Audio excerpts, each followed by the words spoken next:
Pamon Drube Shablandu Jandan Jeta Bola Shembenje Junda Majena Jonglame Ujime Jombe Semonron de la Nendenzo Randu Lagu Jara Vola Shinjurmeje tenso ma sona ma kandru korwame debe le damje la ne denzo lama kuje gare la mogunje ni ma sharana jela je jujume jom Semogun de la ne denzo semye je namga wa nam do je zhenzo ma ding na kenye je sakra me zha semme don de la ne denzo zonye yi she je naro Molamje Jendaro Ma Jena Kondo Gendru Me Jom Shengoan de la Nendenzo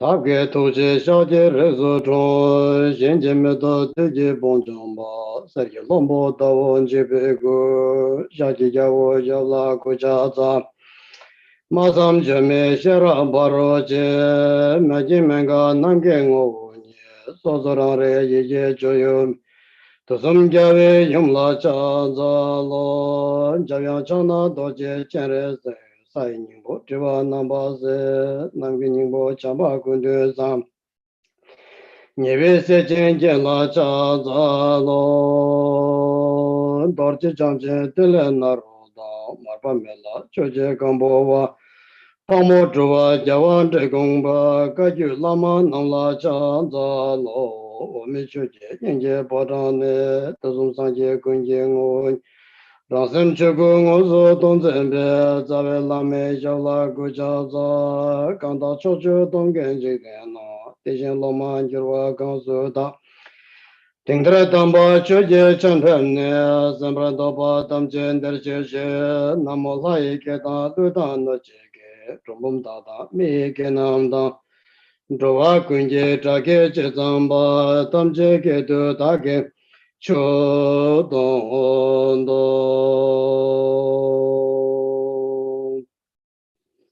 Chizun Sheba Torje Jela Druva Junjere Shozo Range Juva Pende Ting Chizun Sheba Torje Ne Kundo Ngo Sare Gozo Utra Jende Chobai Shaye Nyinje Tekara De Yumbe Yunja Tosha Na Yishe Honga Trukbe Long Seche Ravatun Barwa Shu Shume Toroche Kuryanto Tuje Dala Zegonde Gunga Yishe Nga Yen Tova Chinje Lo Nelu Raja Tova Chinje Lo Namdo Kumundu Charwa Chinje Lo Jingi Lamdu Lambar Chinje Lo Lenge Tiktip Takwar Chinje Lo Tawe Kosa Chopar Chinje Lo Korwa Shemba Lopar Chinje Lo Jalu Kacho Chopar Chinje Lo Om Guru Maha Guru Hasam Benzara Wong Jesu Jepa Toro Jegu Rasum Chota Nimende Chula Churo Jimbata Ming Mengan De Nyambara Ja Gewante Nyudu Cha Chaka Chimbondo Jone Dwa Chikang Malu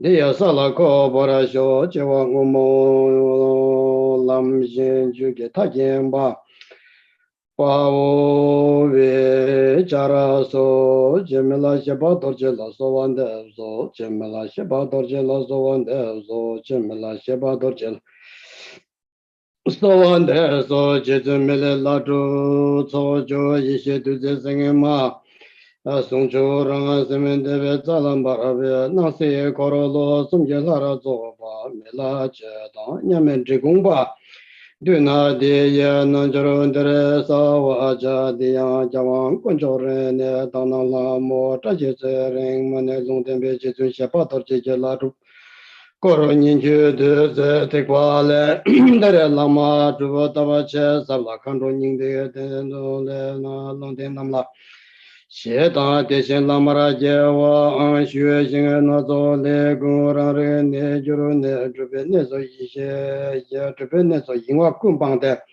考完了这年的作业写到别给写到给到了说把钱那个过节些送到当三天节去做准备。这那天咱们面对了总部的了，你就把个把进家了什么了，嘛就那电影子，可能讲啊，这把也没操当啊。这人那他现在有时叫你不拉动呢，动嘛了呢，这个这嘛，你个进来里头呢，点的他了嘛，这把了讲都见面到，这往着，但是你不动那别办。群这些三八节教里面的啦，朗多罗节，康苏摩尼家，中节节，可罗东呢，朱巴拉家，那么没别公路那，上节家边，明阳没特别节就来经。拉美南加罗贡巴家，我说多罗马加马拉，让你给这个耶路加，我上下这个将近巴拉他妈莫这东进来就我连接都我没个罗。这里我当天边都在对接能做拉每个的，我们看到了以后，我们我们送把阿瓦许多，台湾那边送把阿瓦许多行。东北俺来没觉得的都我们干嘛阿嘛这么都在当，妈妈妈爸妈爸妈他们来想啊，这边那我龙门把它解决个呗，你就说感觉到的我嘛。这个我做的这个一送这我的觉一些都在家做就红哈我这我看到说有红呗我们送包啊许多这玩意没送包啊许多哈东北俺来龙面多节的我们刚我这么就这俺们老帮忙当了这个我这边龙我们不没这些年就卡中到的我妈和进来我这都这个一送这结果都这一切都在家做叫我妈红好好睡。偏偏我们嘎也是吧？也讲了就是不得比较是吧？阿爸妈让这个那样的了，一般把人给人都什么样的跟都妈妈是吧？是的，没把也得得也得把们也得讲，等着他别把他这个他妈的把嘎啦嘛他妈妈是吧？嘎他是说干必须得啥也干把人。红白白说个，刚到那不就为什么就不了？你当到没这样的，到同学的人都讲搞得搞来的就那都几个张八万。我早我姐给就是我们送把那红白给那红白给那把呀红白啊那样帮个我真比较让啥。红白在红白就送个的，送个的别去最起码都是啦，大先着我嘛六把，讲究把它都加把送去，满就看你们挣钱呐，我们做了这些起来，先把都去搞嘛着。他给这把他他妈叫让人你们这个就多了，没觉得别我接这个子了就我就说业主过上这边这行，跟这边行公布都见的，东北的都。介绍呢，叫这不你呢，叫今天那个这样给做过，刚才养到三八大咖啡，大雁都落家，看到年把这正这么没别都在就这着。您这这了，现在这个报道等接中到这都马路都什么杂当，这越别给马路讲究全部就是。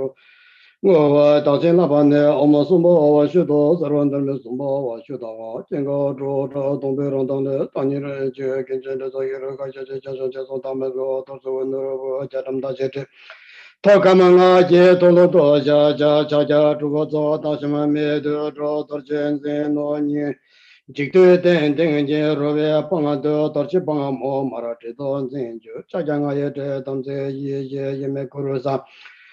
我们是哈红牌，我们这边罗咱的红牌，定节把那10年多那那么大上个节庆，弄啊大个白人这个这定个都上啊那白嘛节定都干嘛大个。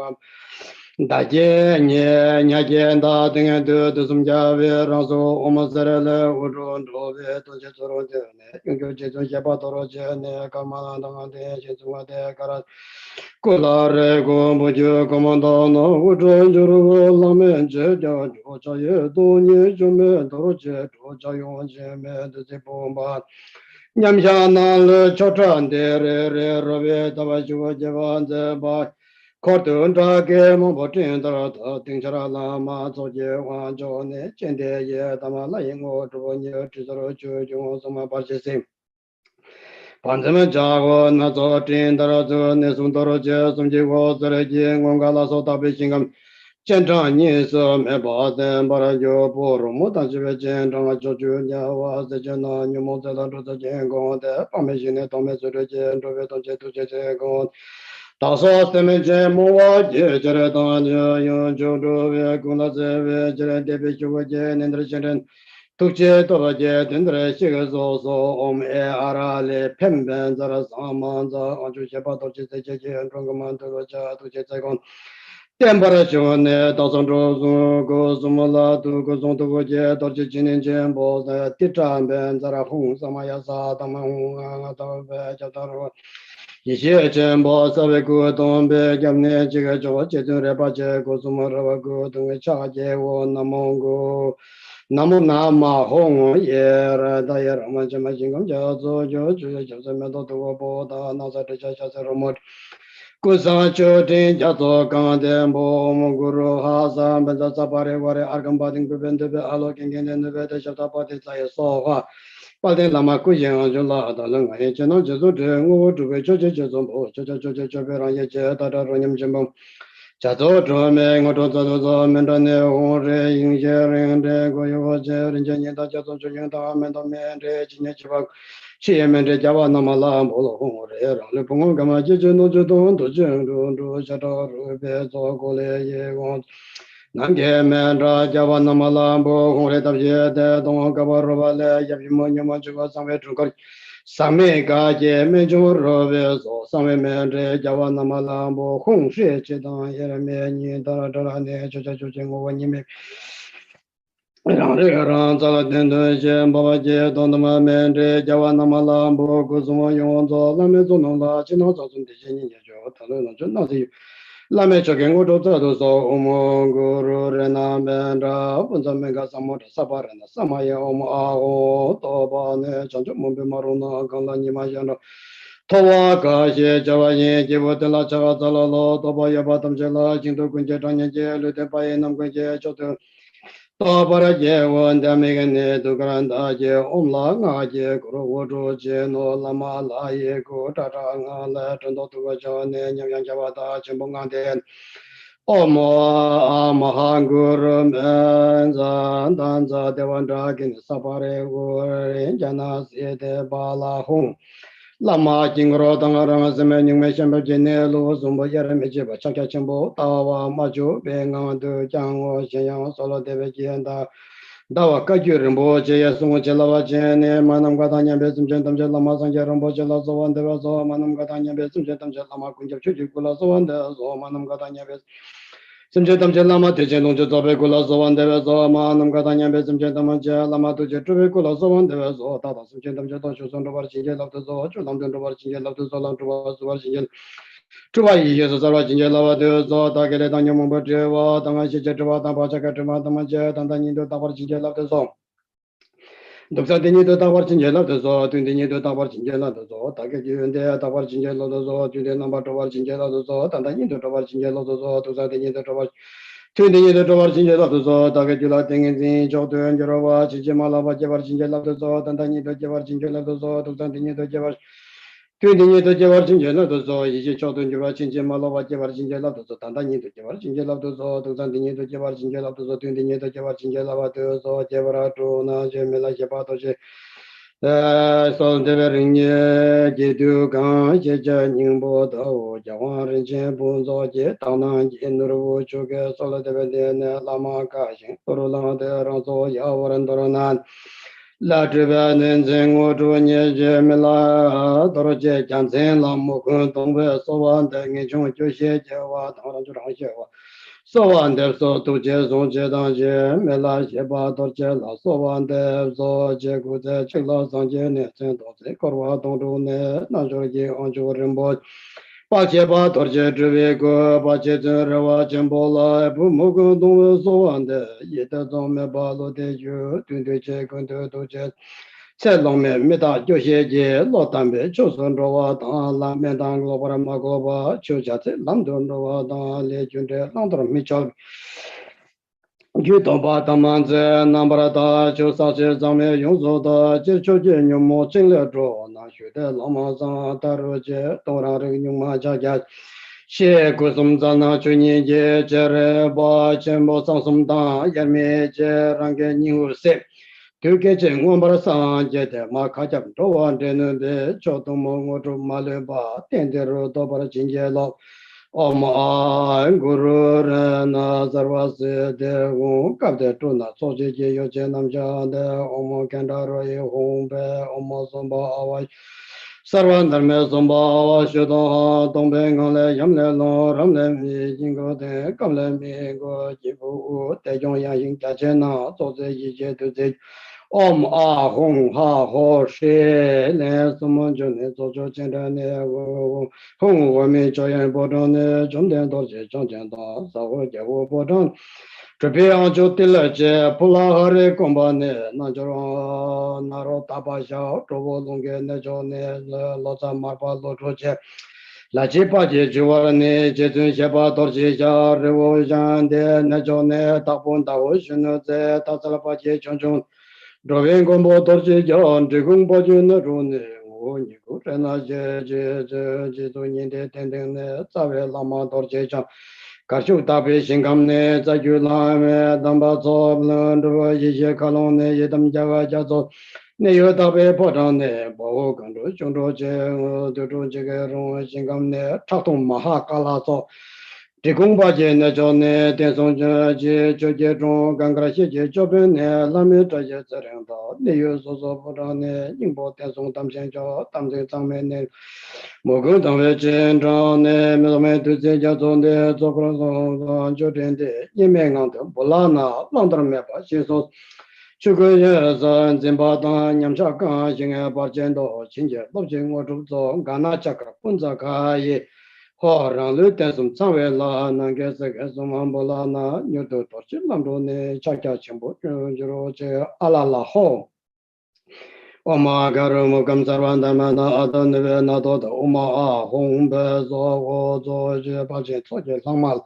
我来接他新来接来接他干着做，但是那么到嘛些把这胖胖的些了，那就到这过去。 渐渐把这些万都这段把领导把将把这个说话，他俩就都也弄下做这呢，这人把这种老就接到就面前着，我今天老说我大别可做我罗的，做了我这来干嘛的这着，让给那些天别往些到。 这是当年古新闻都牛肉，当年这种我就让他们也没年把全部俺都叫，那是吵架全部。 em ma ho tu zum za da ye be ge wa da se che ge wa nam je ngo wa xin da cha kun ge chi so da lo mi ne chang chu chen bo ju ro ngo ro gu ye che yin sa la be nam ga la dang zi chu lo de che wa rang do lo ye la me che nyung ma ra da ye chu gu dor che chang ge gong ba jo cha gun tu che ra so mi la che cha ra kun tu ta ge la ma 确定浪漫节把这个现在我三个年中正把它叫这些年再就浪漫节老真的就是把同啊这边这些也当老早我这家境把碰到老多这边这些说那什么大给，这来老的就把这都么是这些叫就是么多这门这就弄成，大碰咱就这些小周期租金就把到这些研究的这特别起了些。 사슴 개그 바드 라바바 고가 노모바 동네 지와죠 자완 지금과 생계 진계 라바 건조 대진 군상 틀렌 손도 배 메트론다와 고베 나조바라 자와 개오게오 소놈디에 탐제세 바인 도나님 베타나 범제대 제가 나친 발로 두바이 스베 쫄렌 로와조 와라라쇼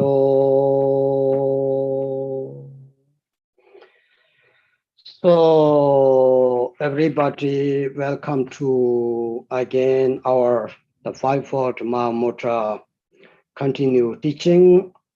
Today, before the teaching, I have read now the transmission of the Yogi Milarepa's Guru Yoga. So there is two texts, Guru Yoga, Milarepa Guru Yoga. One is very short, that could be the daily practice of the Guru Yoga, Milarepa's Guru Yoga. And the other one is a little bit longer, which is come from the nectar dropping hearing transmission of the Koncho Rena. And then this text, the sadhana, is composed by Our Holiness Trikung Jangwon Chechang, which is very nice and easy to practice. So those who has received the Milarepa empowerment last time, and now you also have the transmission, and so it's good to do the practice with the empowerment and the transmission. So we always need all these three. Wang, Long, Ti in Tibet go. Wang is the empowerment, Ti, which means the explanation, Long, which means the transmission. Then each sadhana, each text you got in your hand, it is then very useful that you are allowed to read and you are allowed to practice. Otherwise, something is missing. If we're missing the long transmission, that means that the lineage transmission is the missing. If you do not have the empowerment, then it means that you are not allowed to use the such a text, such sadhana. And then if you don't have the explanation, you may not understand. Once you do not understand the text, the meaning of the sadhana, slowly, gradually you get bored, and you sometimes you lose your interest for the practice because you don't get it just to reading, just to reciting. So once you get the meaning in differ, that your interest and your intention, your motivation becomes stronger and stronger. So that's why these three is the traditional of the Tibetan Buddhists, especially for the Vajrayana practitioners. Everybody think that when you got sadhana, for example, Tara or Vajrasato, no matter what kind of you get, you have to think about, do I have empowerment? Do I have received empowerment or not? Do I have received transmission or not? Do I have received the explanation or not? The explanation, of course, maybe not every sadhana you get it, but still okay once you understand the meaning of the word. So actually in traditionally Tibetan Buddhists, we write down always. It's very useful if you do that. Once you got empowerment, which the one you got that, from whom you got that, and which empowerment I received that. We have the text, we have always done like book that lists, and it's called like notebook, sort of like that. We have everything. Then you know that, because otherwise you don't know. Many people say, I think I might have. So people like that. So normally you should write down from which Lama you got it. One, you have received this teaching or empowerment. Not only teaching, empowerment and transmission, you should have list, and that will be very useful. Traditionally, we do that. So that's why when people ask to the Lama, could you give the empowerment, could you give the transmission? The first we checked our list that what we received. If we have not received, then we will say, I cannot do that. I cannot give you that. So that's why it is very useful. If you write down, you never know what will happen. You never know when you need it. I just heard once it happened in the Tibet from the Saja tradition. The younger sister from Saja teaching, when she was like around 18 years old, she gave the Saja transmission over thousand monks and lamas, because the transmission has received only her daughter. That otherwise nobody has that. So that can be happens one day, that we all come to receive empowerment, not empowerment, but transmissions from other. So if you have that, it's very good to keep it and be clear.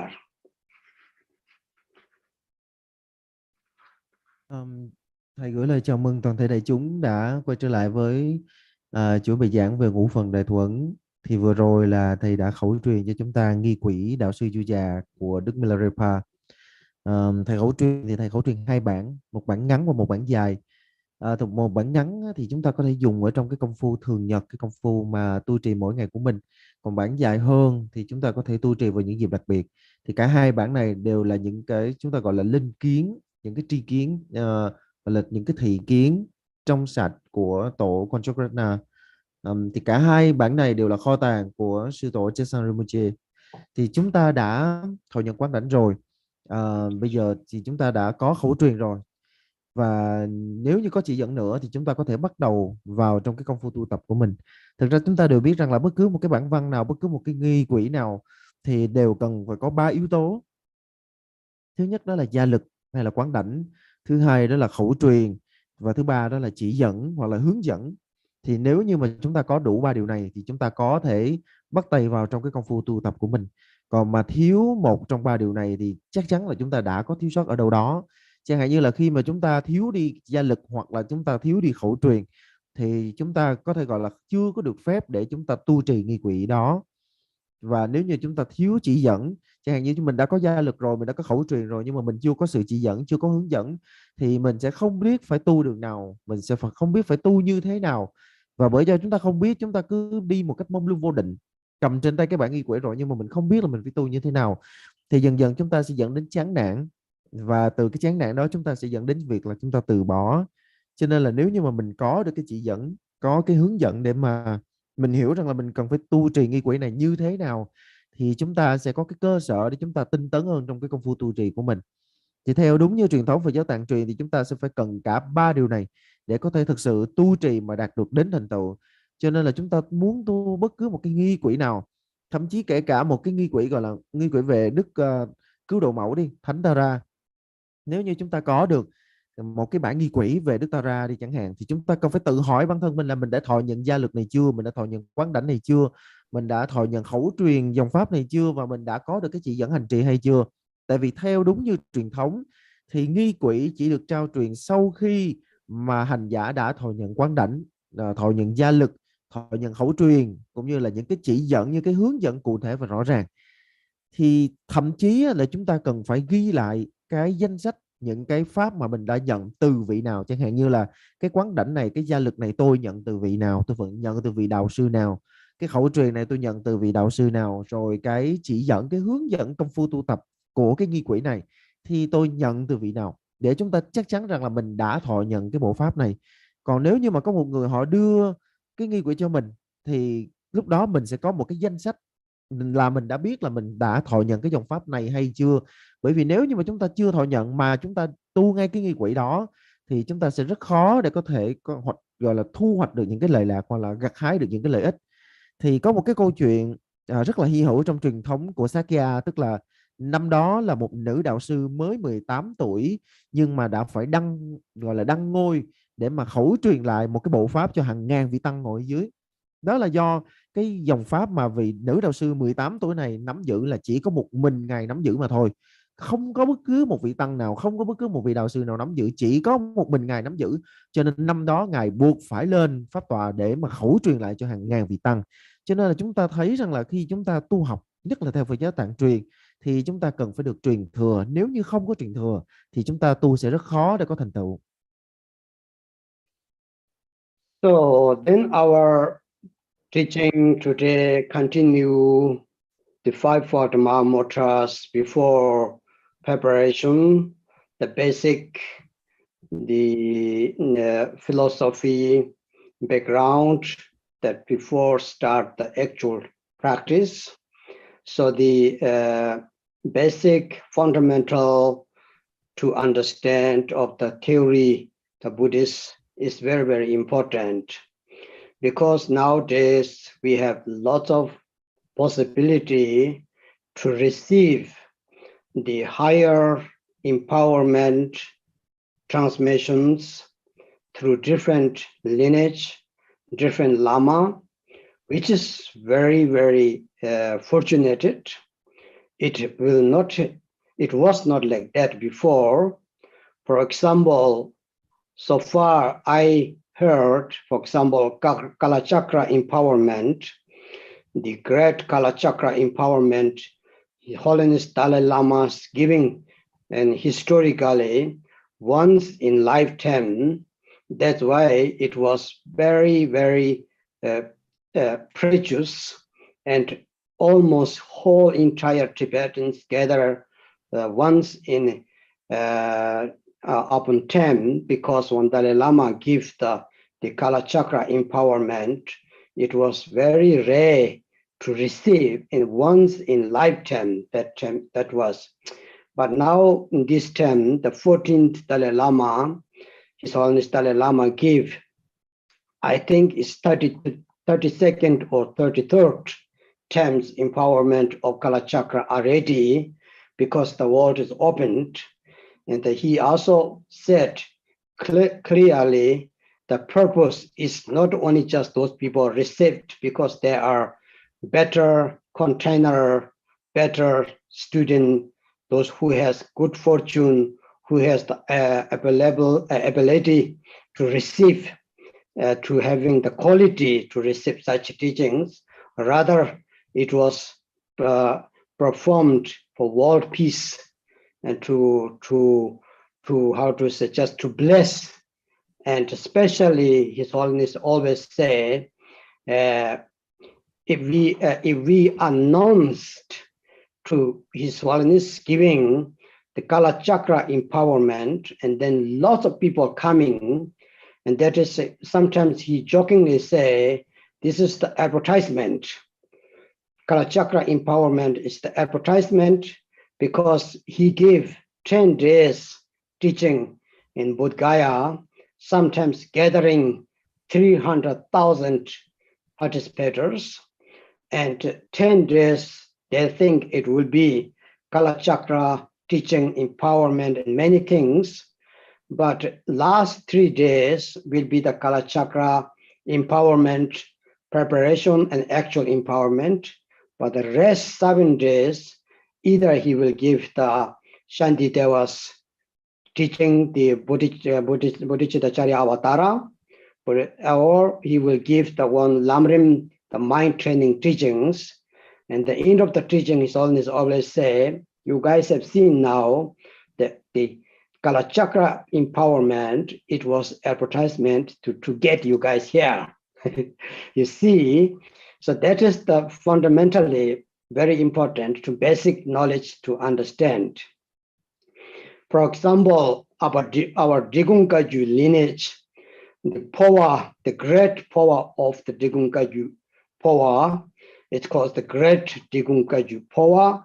Why it's called great means before the power transmission, actually that the participators need to be taking the refuge and learning about the refuge vows and the refuge, what is the meaning of Buddha, Dharma, Sangha. Top of that, they need to take the Bodhisattva vows, and they should study thoroughly Bodhisattva's vows. And then after that comes the great Digung power. So that's why it's called the great Digung power transmission. Why it's called great growth in Tibet, maybe you can say like biggest that happened.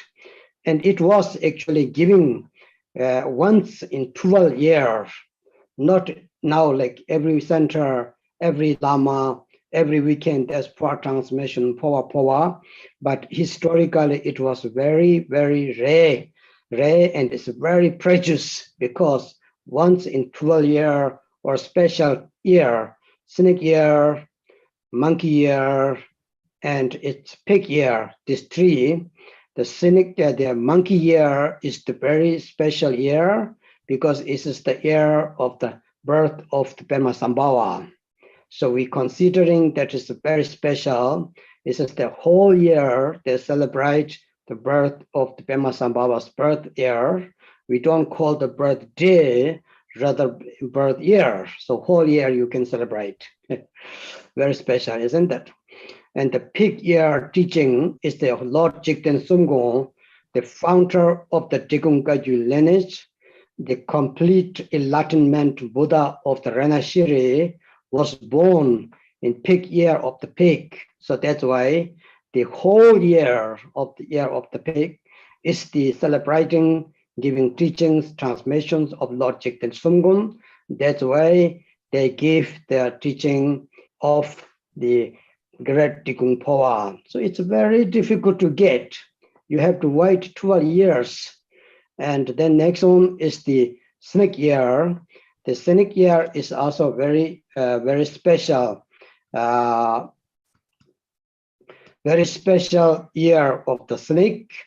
It was the treasure of the Digung Yangsap, the treasure of the Digung Dzogchen tradition was revealed the year of the snake from the Rinchen Phunso, from in Tibet, Digung, from the Tetrom mountain.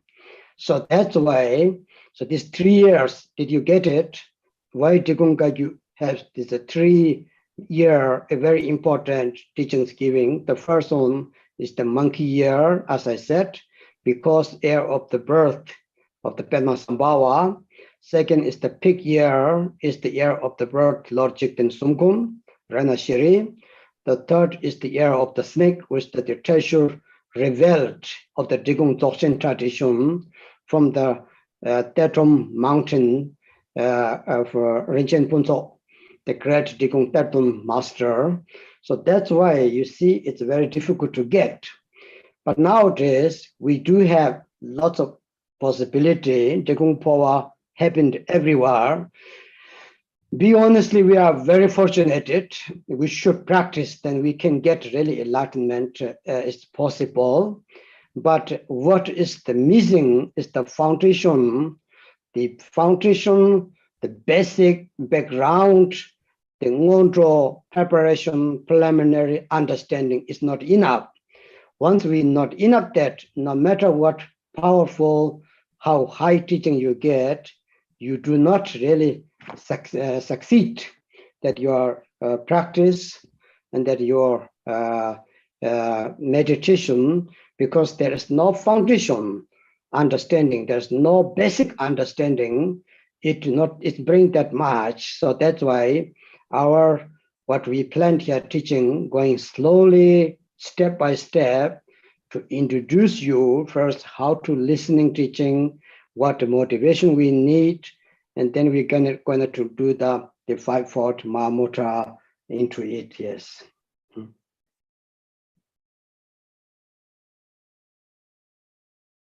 Bây giờ chúng ta sẽ tiếp tục tìm hiểu về giáo lý của ngũ phần đại thuẫn.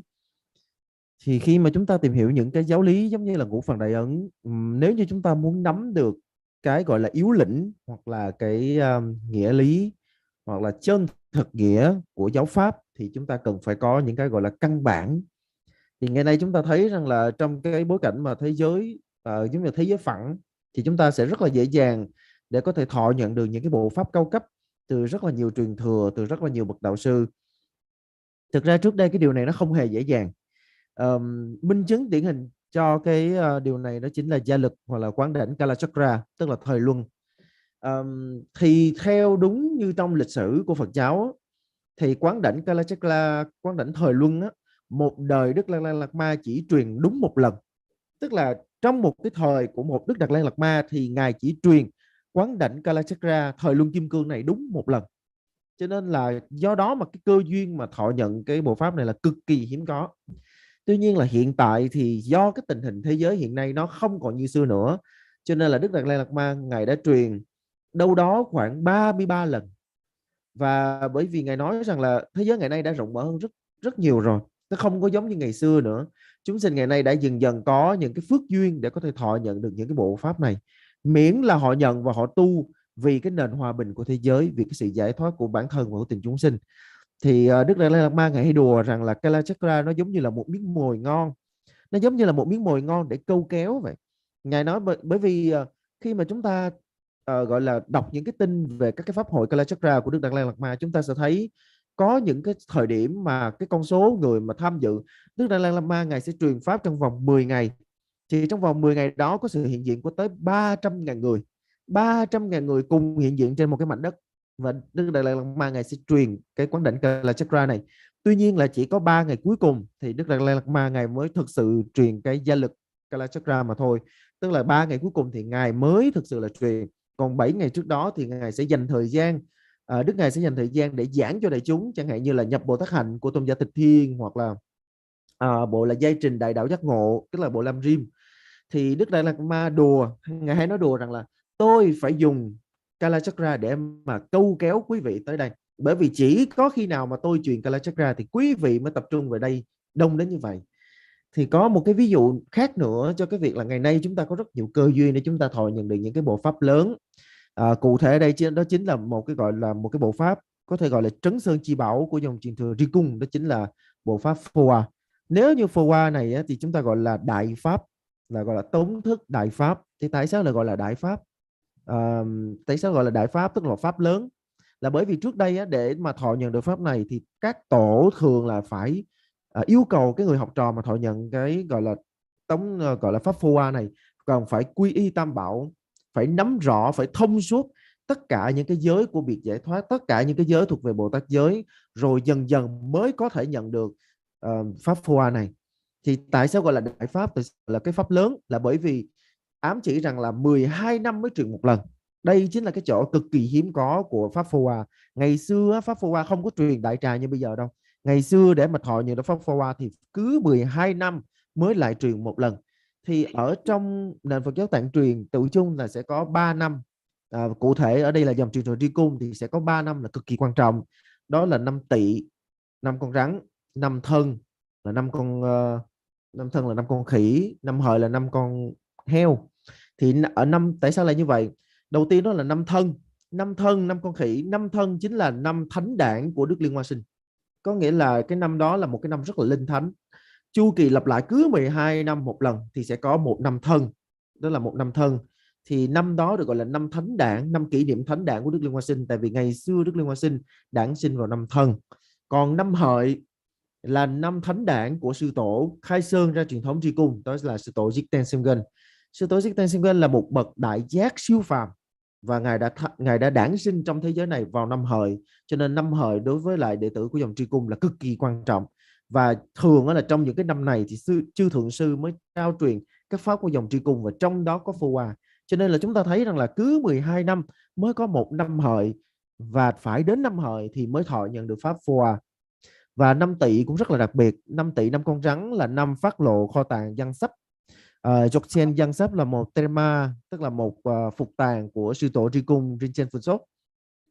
Thì ở đây chúng ta sẽ thấy là 3 năm này là 3 năm vô cùng quan trọng. Năm Thân là năm thánh đản của Đức Liên Hoa Sinh, Guru Moche. Năm Hợi là năm thánh đản của sư tổ Jigten Semgen.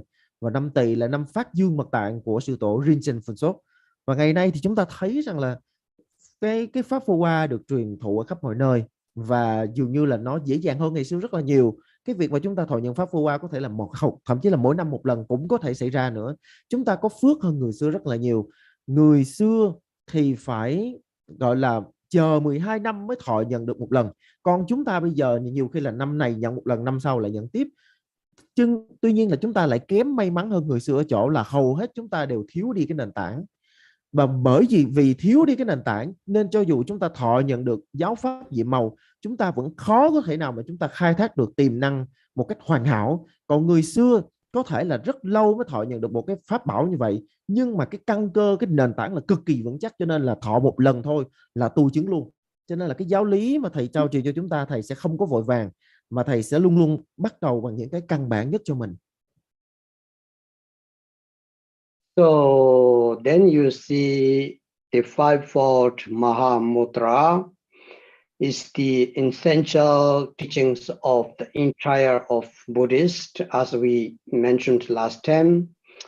It's called sometimes the five profound, the profound teaching of the Bodhicitta, which means that provided whole teachings about compassion, loving kindness, the Bodhicitta training, ultimate Bodhicitta, and conventional Bodhicitta, aspiration Bodhicitta, and action Bodhicitta. So that's very important to know once you hear the first Vajra song of Lord Chikten Samgun, that is recovers all teachings of the Bodhicitta, in the mind of enlightenment, right? Mind of enlightenment in English. So that's why it's called the profound. The second is profound, the profound of the Yidam meditation deities, which is the profound of the pure perception, the profound of the one's self Yidam proud, the profound of the clarity, the profound of the stabilization. Stabilize means the changeless ground. So these are very important. Then third one is the profound of the blessing from the Lama, which means the profound devotion to the Guru. Actually, it goes to the trust, that irreversible trust, the pure vision to see your Lama as Vajradhara, the combination of the four kayas. So that's why it's called a profound devotion to Guru Yoga practice.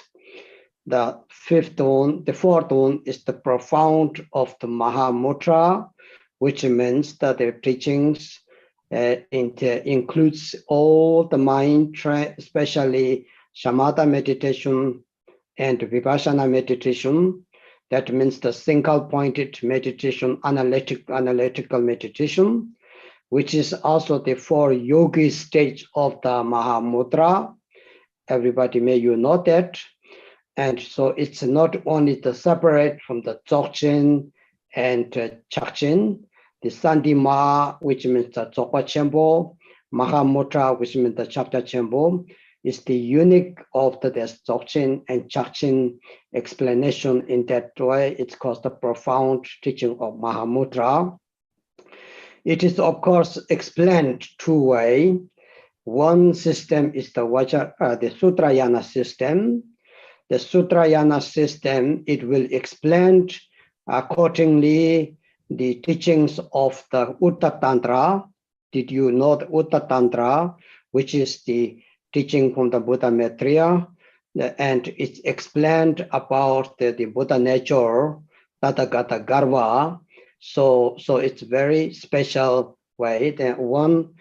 This is the one system. The other system or other way to explain is the Vajrayana system. The Vajrayana system, it will explain how to does the completion stage with the object and non-object.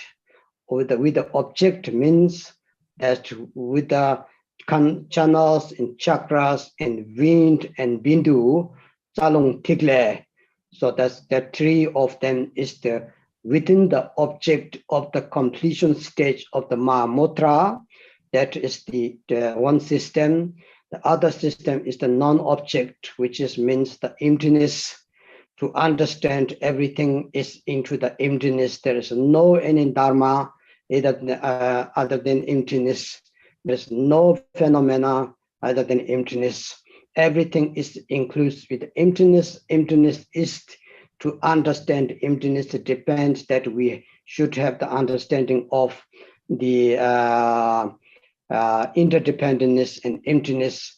And that is how to explain the Mahamudra, the profound teaching of the Mahamudra. And then the last one is the profound dedication. The dedication is the most important, that which there's two things, two virtues that we can dedicate all the time. The one virtue is that we accumulated in this lifetime, in other lifetimes. The two merits common merits and uncommon merits. The other is that we do need to accumulate that beginningless. That primarily we have the virtue, that which means the Buddha nature, for example. The Buddha nature is the virtue. It is not non-virtue. So that's why Digungaju, the dedication is very special. Beginning some other traditions, if you have already virtue, then why you need to again accumulate the mere virtues? So that's why there's the wholesome and the virtues that which we have is the Buddha nature, but temporarily it is obscured by the obscuration of the karma, obscuration of the ignorance, and obscuration of the knowledge, or the habitual patterns, habitual bhakcha. So to purifying that, to remove that, so we need to accumulate the merits, common merits, uncommon merits. So Digungaju, some there even call the Digung Yoga. Yod means that we have already, that you don't need to accumulate. Geva means the virtue. So they said you have already, so you don't need to accumulate. But it does not mean that we don't need to accumulate. What we have is that the primordial Buddha nature is the primarily virtue that we can also dedicate it. We also dedicate it for all sentient beings. So that's why it's called the very special way, the profound dedication of the Fivefold Mahamudra include this. We need to keep that in your head. It's called the five profound. It's called the five in the essence, right? We talked last time. And it's called the five Mahamudra, Mahamudra of bodhicitta, Mahamudra of deities, the practice, Mahamudra of the devotion of the Guru, Mahamudra of the Mahamudra, Mahamudra of the dedication. So these are, please try to remember always that you really study very good Dharma teaching. Your life will be very, very happy, because you see the Mahamudra yogis, how they're happy and how free they are. It's an extremely wonderful way to go it.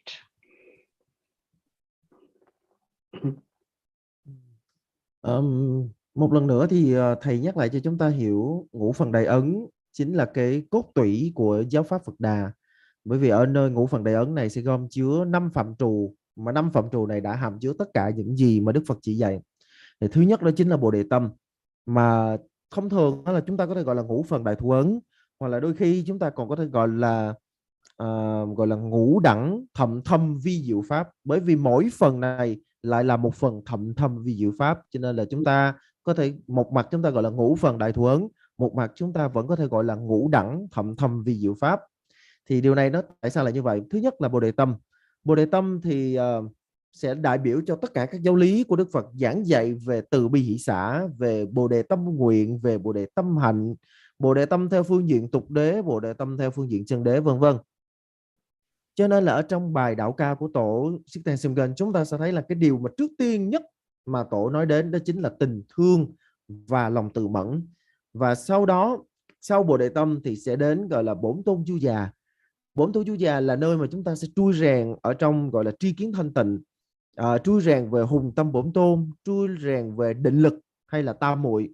Và kế đó sẽ là đạo sư du già, là nơi mà chúng ta sẽ tiến sâu vào dòng ân phước lành của đạo sư, và chúng ta sẽ trui rèn tri kiến thanh tịnh để chúng ta có thể nhìn rõ được nơi sư phụ của mình chính là bốn thân Phật.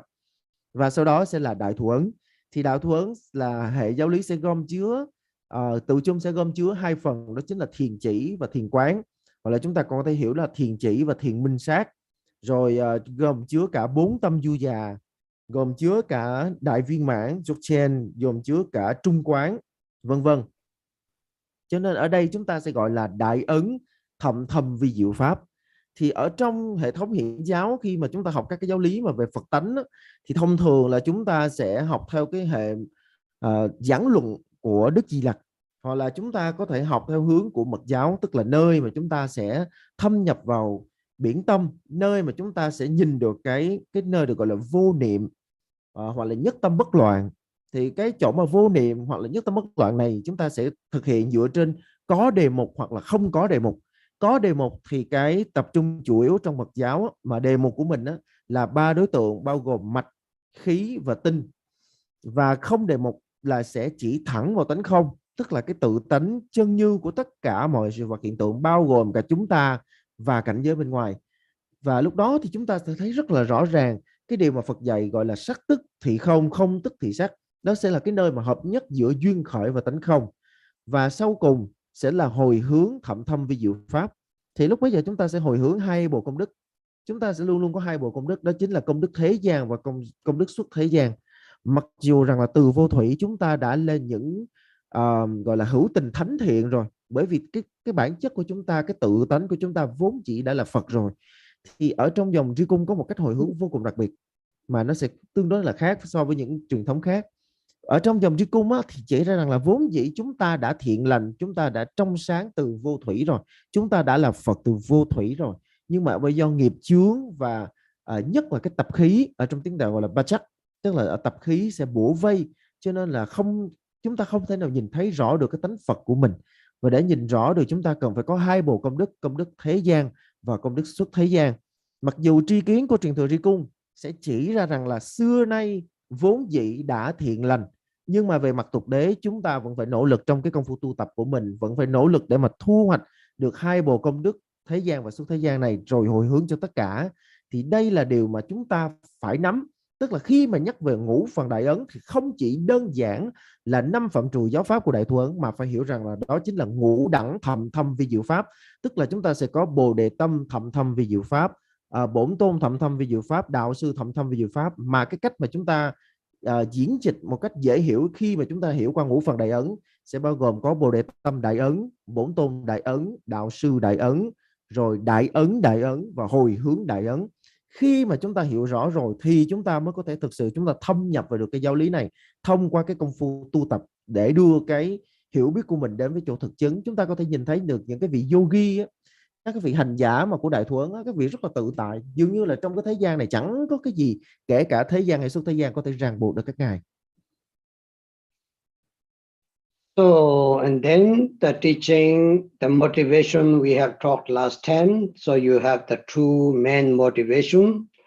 All the participants here, everybody should know that, and that is not only just for the teaching, it's very good for your anything to do in your life, anything that you plan in your life, that motivation is the everything. Remember, Milarepa also said, no matter how many mantra you recite, how many years you're going to retreat, how many times you do the practice day or night, it depends, good or not. It depends that you will achieve the Buddhahood or not. Is not the amount that you're doing, but is the very important how you're doing. So that means that your motivation is the most important. So which means that how you doing, how you motivate to do that, that is the very important. So you all remember that too. We had the two different motivations right from beginning. The elaborated mind of the motivation of bodhicitta, the elaborated mind of the bodhicitta motivation, that we try every single sentient being. They have been through my parents, exactly same now my actual current parents, no different at all. If you think that, it will really, you feel so open your mind. There is no enemy. There is no danger for you. There is no anxiety. So you are very safe. You feel there's security, that you are really feel that your practice is developing. The second thing is the skillfulness of the method, or skillfulness is the Vajrayana motivation, right? So there is lots of different method or skillfulness motivation of the Vajrayana.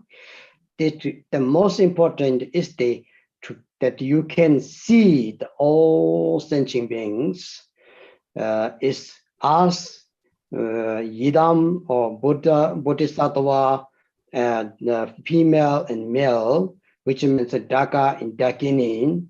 Slowly, gradually, if you learn that you really feel so happy that you are living in the pure land. So outerly pure land, innerly the Dakas and Dakinis, but we have to train that. By the training, you feel that calls the skillfulness of the motivation of the Vajrayana. The first one is the elaborated mind motivation of the bodhicitta from the Sutra and Tantra. These two, please do not forget to keep all the time when you do the practice. It's very, very important for your lifetime of the practice. So then, remember last time we talked many things, and the last where we stopped is the how to listening teaching. The most important was the three containers that to become good container of the Satlam Dharma, the Supreme Dharma teachings of the Lord Buddha. That is very important. It's not just school that you learning the mathematics, some language school, some business school, some to become an engineer, to become professor, to become physicist, not like that. It is this life that you innerly to achieve the happy joy, free from the suffering and problems, and finally to achieve the Buddhahood. That Buddhahood, enlightenment, is the higher than president, higher than professor. So you have goal is the higher than to become professor and president. So that's why you should be very happy about having this opportunity. So that's why you to becoming such instruction, we have to be the good listener. You can say good listener. That means these three defect of the containers or the listener. The first one was the container which is upside down. No matter what you put on it, it doesn't contain anything, isn't it? So some people like that, they're listening 20 years, 30 years teaching, sometimes even become worse. And that will be not very good. So that's why it's the first one we should avoid that container which is upside down is the first defect of the container, it's called. Second one, you remember the container which has the hole and is leaking out, no matter what we hear, what we listening, and finally there's nothing left. So many people like that too, because they said, I'm 30 years being Buddhist, 40 years being Buddhist. But when you ask them very simple things, for example, explanation of the refuge, explanation of some basic bodhicitta, and they don't have no idea. And so only learn some mantra, only learn some mudra, that does not bring that much. So that's why it's very important that container, the second defect of the container, that to you listening and you keep it and you analyze it, investigate it. Investigation, it's called that it's very, very important. So that is the first wisdom, the wisdom of the hearing. The wisdom of the hearing is not upside down container, that a container which contains. Second, the wisdom of, it calls the wisdom of the analytical or wisdom of the investigation. So you have to think about teaching after you receive, continuously to investigate, to analyze, is that right or not? The Lama said something like that, text said something like that. You not just to believe, the Buddha was not believer, rather he was the investigator. He checked everything thoroughly that until they found the truth. So Buddha was very special, If somebody say fire is hot, Buddha will say, okay, it's hot. He will not say, he will test it. It is hot or not. That was the special, the investigate Buddha. That's why he said, even his teachings, those who learned bhikkhunis, monks, and scholars, please investigate and thoroughly analyze it. Then you found the truth. After that, you can respect my teaching, he said, not just to blind faith. So that's why the second one, what means the leaking out, the hole which has that cause, when we do not do that, then it's going out. So this second wisdom of the analyzing, wisdom of the investigation, wisdom of the thinking. Third one is the container which has the poison in it. So that is called the wisdom which we need, the wisdom of the meditation normally, especially the experience. Through the meditation, we should have the experience, understand? But if we have the wrong motivation, if we have the wrong intention, then it's become, the teaching not become profound, rather than you get them the wrong way. So Buddha, Gambopa said, if you do not do the act like Dharma, through the Dharma, you can fall into the three lower realms, hell beings, hungry ghosts, and animals, because of not Dharma, because of your wrong intention, your wrong motivation. So that's why you have to be very carefully to meditation practice. The three wisdoms we remember: wisdom of hearing, wisdom of investigating, wisdom of meditation. We should use these three wisdom, become the perfect good container or good listener of the Dharma teaching. That's what we talked last time. Once I repeat now, these are very important. Otherwise, we will wasting our time. Many people just to do here a little bit, there a little bit. You doesn't change anything. It doesn't bring that much. So through the listening, we have to change. More you hear, more you become humbleness. We call that, and that's the sign of the hearing. The sign of the hearing, you become more respectful, more patient, more humble. That is the sign of the hearing. Tota sheshin durva, in Tibet called Tobe Tak, means which calls the sign of the hearing, that you become more humbleness, more respect, more patient, and that is the sign. So that's why we talk these three containers, defect container. So we have to avoid that. We should become perfect and good listener. So that's what we talked last time.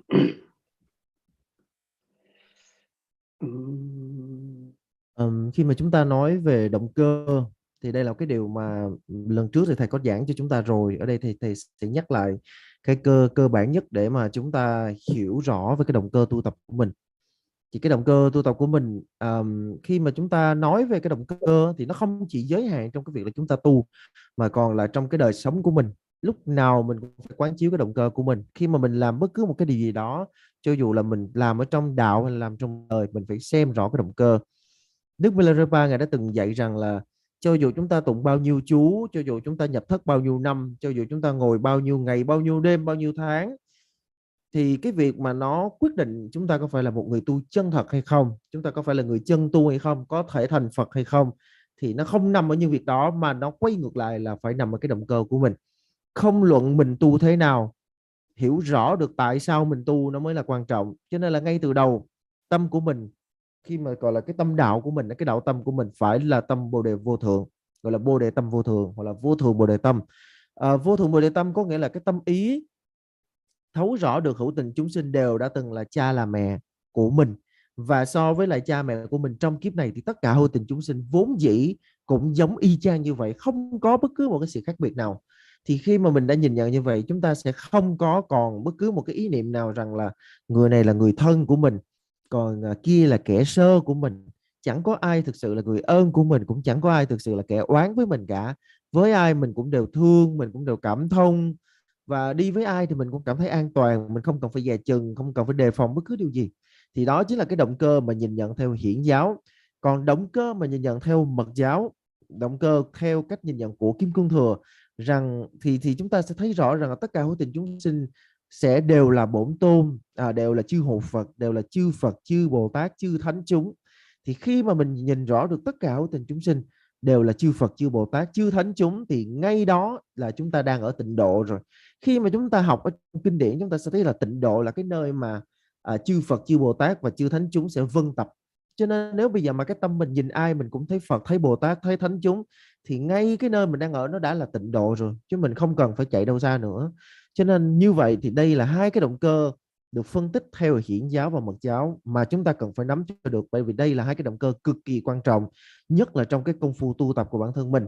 Thì lần trước là thầy có nhắc chúng ta là khi mà chúng ta nghe pháp thì chúng ta phải như thế nào, cái điều gì chúng ta cần phải tránh để có thể tiếp nhận được gọi là thậm thâm vi diệu pháp của Phật. Thì không luận là mình học trường nào, cái trình độ của mình là lớp mấy, mình là ai trong xã hội, cũng chẳng có ai nếu mà thực sự tu đạo thì cũng chẳng có ai quan tâm xem là tôi có phải là một người uyên bác hay là không, tôi có phải là một ông giáo sư hay là không.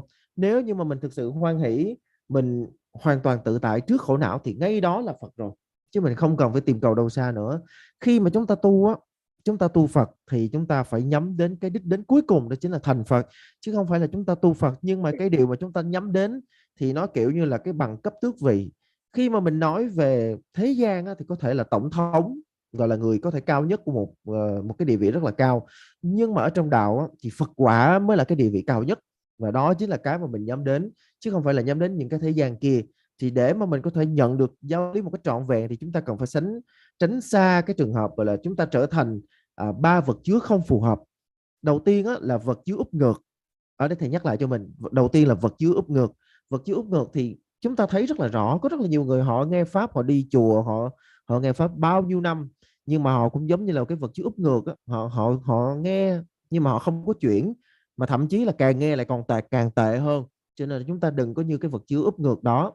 Kế đến là chúng ta đừng như vật chứa bị thủng, nghĩa là mình nghe bao nhiêu nhưng mà nó không động lại trong tâm trí mình bất cứ một điều gì. Có rất là nhiều người họ tu, họ đi chùa 30-40 năm rồi, nhưng mà khi mà mình hỏi họ về những thứ rất là cơ bản như là quy y hay là bồ đề tâm thì họ không biết gì cả, hoặc là họ cứ ngập ngừng, họ không nói được. Chúng ta tụng chú cho nhiều mà chúng ta không nắm được yếu nghĩa thì như vậy là vô ích. Cho nên là chúng ta học Phật thì trước tiên, ở đây thì nhắc lại, người học Phật mà chân chính thì phải có ba lợi tề, đó chính là văn tuệ, tư tuệ và tu tuệ. Thì văn tuệ có nghĩa là mình chú tâm, mình lắng nghe, mình định tâm, mình lắng nghe, mình tiếp thu, mình tiếp nhận các cái giáo lý. Thứ hai sẽ là tư tuệ. Tư ở đây là trong cái chữ tư duy, biểu thị cho là mình cần phải có cái sự tư duy, quán chiếu lại những cái lời mà mình đã nghe, tất cả những cái gì mà mình đã nghe. Mình không có phải mình nghe là mình tin ngay. Chẳng hạn như khi mà thầy giảng một cái điều nào đó thì mình lập tức là mình nghe xong là mình phải suy nghiệm xem là cái điều mà cái vị thầy này nói nó có đúng hay không, nó có thực sự là chánh pháp hay không, hay nó có tàn ẩn cái gì đó.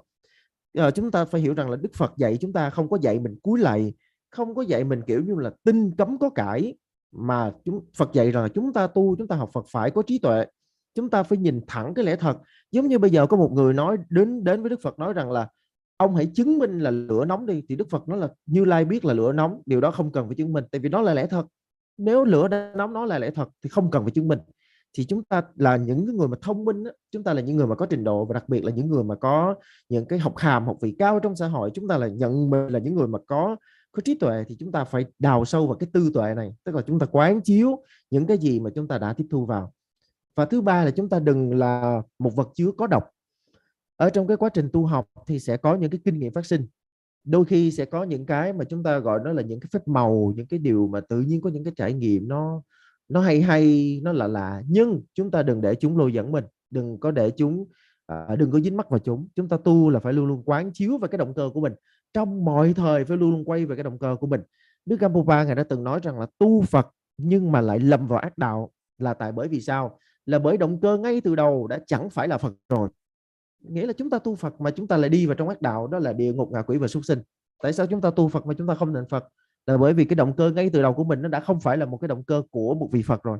Cho nên là chúng ta phải luôn luôn đào sâu vào trong văn tuệ, tư tuệ và tu tuệ, có nghĩa là mình lắng nghe, mình tư duy, mình quán chiếu và sau đó mình đưa vào trong cái công phu tu tập của mình để mình thực chứng về cái điều mà mình đã hiểu, thì mình phải thông suốt được điểm này. Còn nếu không thì cái công phu tu tập của chúng ta nó sẽ khá là vất vả, nó sẽ không đem lại gần như là bất cứ một cái lợi ích nào, mà nó còn phí cái thời giờ của mình nữa. Khi mà chúng ta tu ở đây, cái mấu chốt là gì?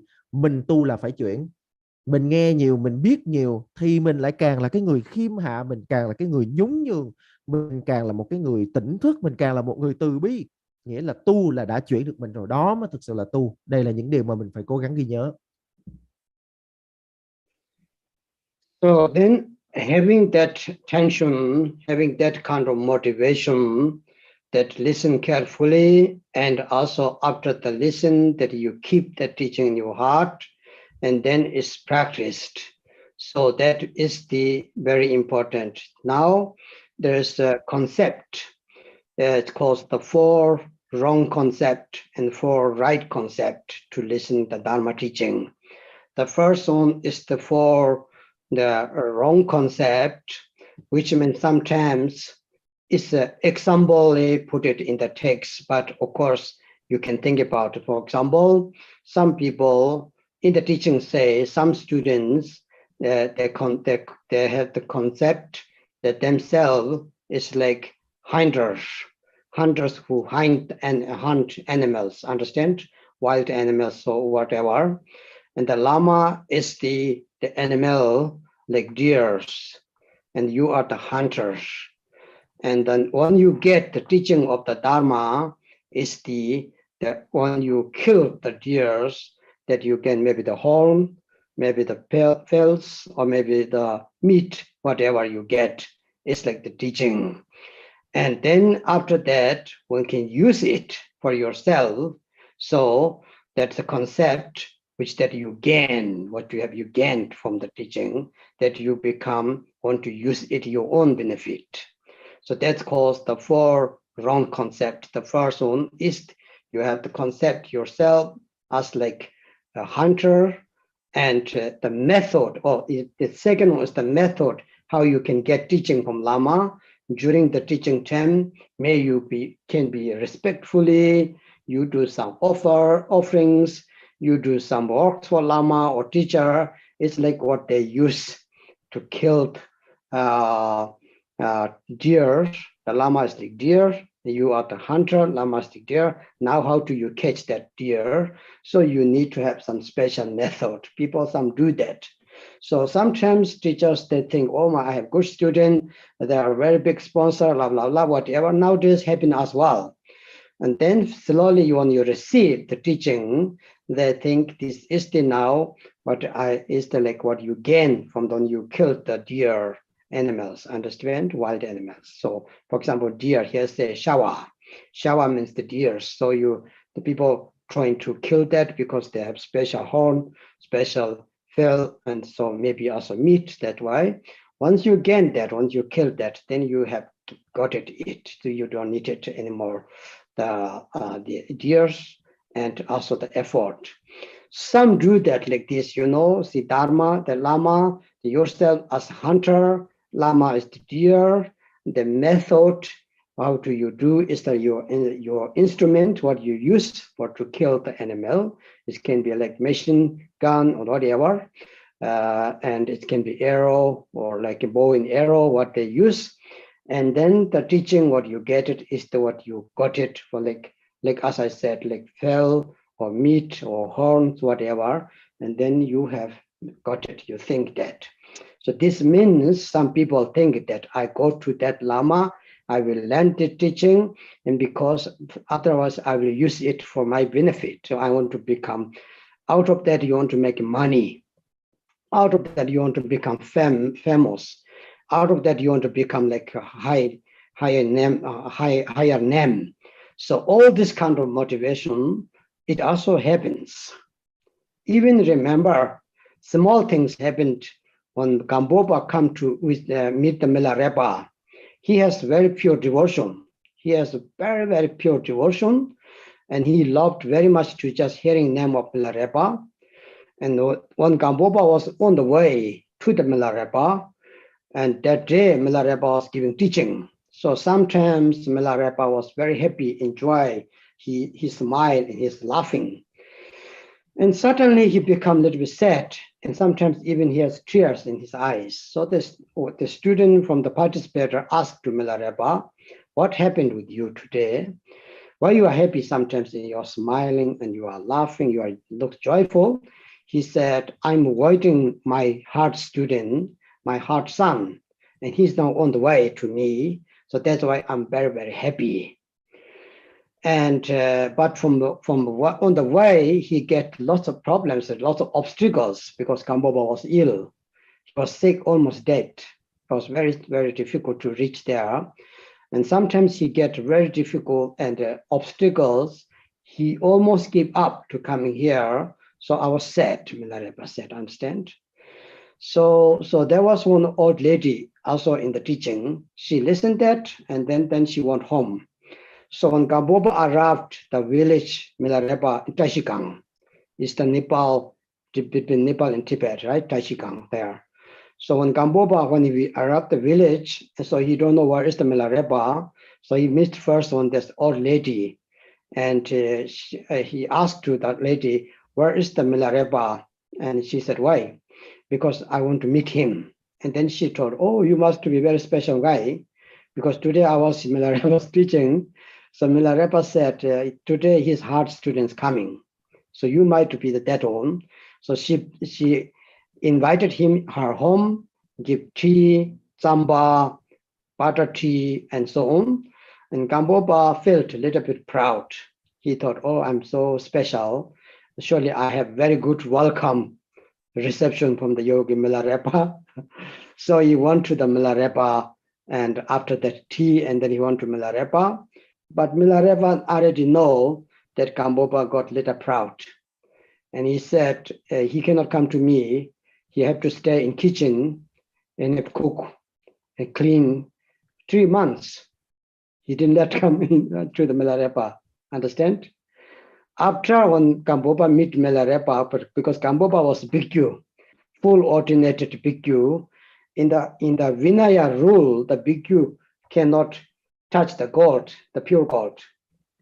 But Kamboba, he has little gold that he really bring very hard to offering to the Lama, because in early time, teaching always need some offerings, otherwise they don't give the higher tantric teachings.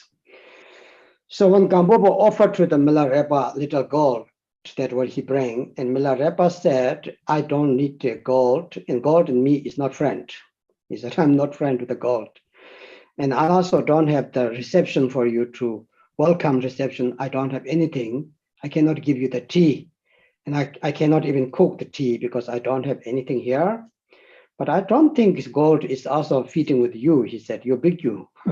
So Kamboba already know what Milarepa means. So this was not wrong concept. This was not wrong concept. But still, you see that historically how comes. So when we have the wrong concept, the Lama does not know, because many Lama don't know, but your Dharma practice will never be succeed. Never ever be succeed. So you have to be very pure intention. So that's why these 3, 4, yourself as the students, self as hunter, Lama is like deer, the method how to I get from the teaching from him or her, how to dig is that how to get the teaching is the instrument what you use to kill the animals. And once you get that teaching is the what you get from the animals, like tigers, they use nowadays the bone, skin, whatever. So everything you get is only on your benefit. Is for wrong concept. We should not never think about. I think, of course, nobody you think that. So if we have that, it will not be the work. So then it's just wasting our time. Teaching here, little there, it will not gain nothing. So avoid this for thinking or for concept. But you need to understand this is the example. Of course, nobody going to kill Lama. After the receive teaching, and then they don't need Lama, so they will say, now I'll go away from you, and then you will never see them much, sometimes even. And they become sometimes even more famous than Lama maybe, but finally they will get back their karma. I have heard that many, even they become demons, they become like, dizzy, sick, and so many things happen. So that's why avoid this four wrong concept to listen in profound teaching of Mahamudra and others, whatever. So please be carefully think about that. Of course, I know you all have pure intention, pure concept, but still just to let know, it's very important. Khi mà chúng ta tu học thì chúng ta cần phải ý thức được về cái động cơ của mình. Với một cái động cơ tu học chân chính thì chúng ta sẽ bắt đầu chú tâm lắng nghe, chú tâm vào tư duy và chúng ta chú tâm vào tu tập. Thì ở đây thì thầy sẽ nhắc sơ cho chúng ta về 4 tà niệm và 4 chánh ý. 4 tà niệm và 4 chánh ý. Thì như thế nào được gọi là 4 tà niệm? Tức là 4 ý niệm sai lầm, 4 cái nhận định sai lầm. Thì đầu tiên là sẽ có rất là nhiều người. Thực ra thầy nói đây là thầy nói do là thầy đã gặp rất là nhiều người như vậy. Có rất là nhiều người họ mang cái ý niệm bản thân họ như người thợ săn, còn đạo sư như một con mồi. Và cái phương tiện để mà họ tiếp cận về đạo sư đó để họ khai thác giáo lý, nó giống như là cái bẫy hoặc là giống như là cái mũi tên. Và cái giáo lý mà họ học được nó như chiến lợi phẩm. Thì ở đây chúng ta sẽ thấy cái hình tượng một người thợ săn đang rình mò một cái con mồi. Và khi mà rình mò được rồi, đặt bẫy rồi, giết được con mồi đó rồi, thì cái người đó sẽ bắt đầu lột da lấy, giống như là một cái chiến lợi phẩm. Thì ở đây chúng ta thấy là 4 cái loại tà niệm này chúng ta phải hết sức cẩn trọng, đừng để dính mắt. Thứ nhất là mình nghĩ bản thân mình là một người thợ săn. Ý niệm thứ hai là đạo sư của mình như một con mồi. Và thứ ba là những cái cách thức để mà mình tiếp cận, mình khai thác giáo lý, nó giống như là cái mũi tên, nó giống như là cái đặt bẫy của mình. Giống như là mình đang là một người thợ săn đang tìm săn một cái con nai béo tốt. Thì ở đây chúng ta thấy rằng là trên thế giới này có rất là nhiều vị đạo sư mà họ có những cái người học trò rất là giàu có. Nhưng mà rồi sau cùng những người học trò đó thì lại hầu hết thì lại đi sang một cái con đường nào đó chứ không phải là chánh đạo. Là bởi sao? Bởi vì những cái người học trò đó tiếp cận vị thầy với cái ý niệm rằng là mình là thợ săn, thầy là con mồi.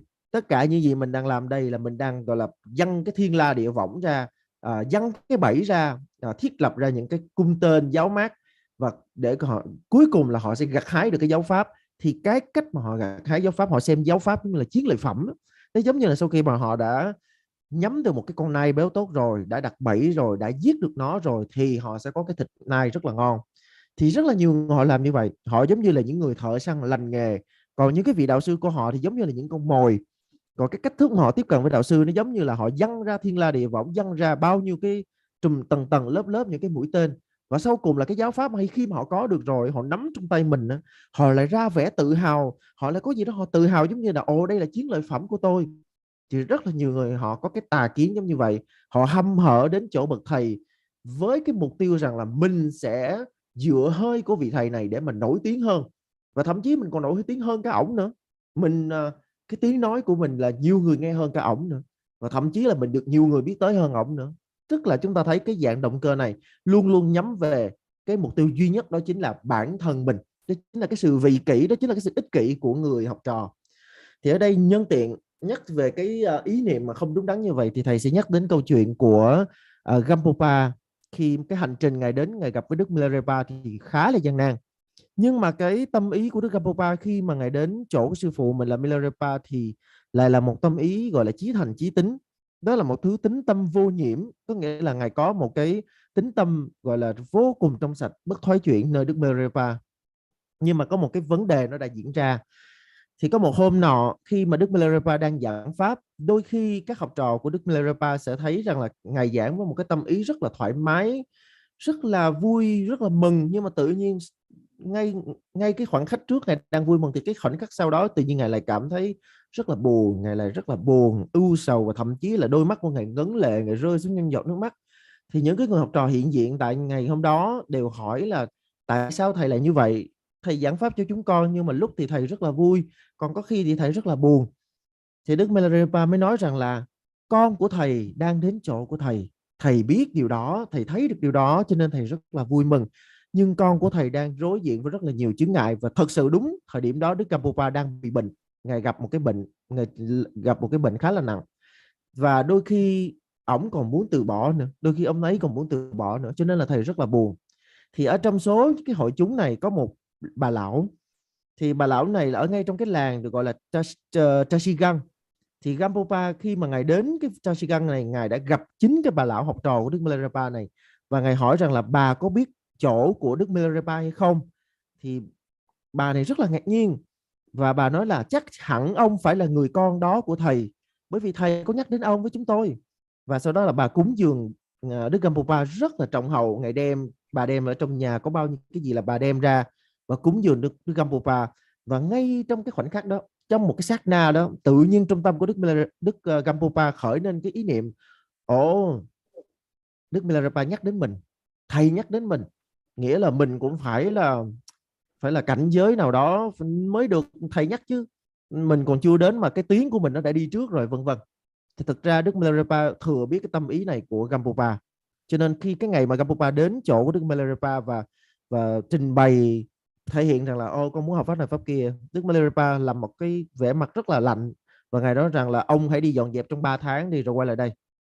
Và thực sự thì tại vì Gampopa ngài là một vị tăng sĩ, cho nên là theo giới luật á, ngài không có được giữ tiền hay là vàng trong người đâu. Thực sự là trong giới luật của Đức Phật đó là chư tỳ kheo là không có được giữ tiền giữ vàng trong người. Nhưng mà Gampopa ngài giữ một cái phần vàng với một cái mục tiêu rằng là khi mà ngài gặp sư phụ của mình là Đức Milarepa thì ngài sẽ dâng vàng lên. Bởi vì ngày xưa khi có các vị học pháp á, các vị không có phải học không khơi khơi mà học, các vị đến các vị phải vào dâng vàng lên để thỉnh thầy truyền trao chân kinh cho mình, truyền trao chánh pháp cho mình. Thì Đức Milarepa dùng ánh mắt rất là gọi là xem thường số vàng đó, và ngài nói rằng là ta chẳng có cần vàng của ông, ta cũng chẳng có gì để cho ông đâu, thậm chí trà ta cũng không có pha để mà cho ông nữa, mà này, lẽ ra ông không có nên mang vàng trong người. Thì những cái lời răn dạy đó của Đức Milarepa đã coi như là đập tan vào trong tất cả một cái ý niệm rằng mình là một người đặc biệt ở trong tâm của cái Đức Gampopa, và Đức Gampopa ngay thời điểm đó hiểu rõ được ý của thầy là như thế nào. Cho nên ở đây chúng ta thấy cái động cơ học pháp cực kỳ quan trọng. Đến Đức Gampopa mà còn bị sư phụ la rầy như vậy, thì chúng ta luôn luôn phải xem xét cái động cơ của mình.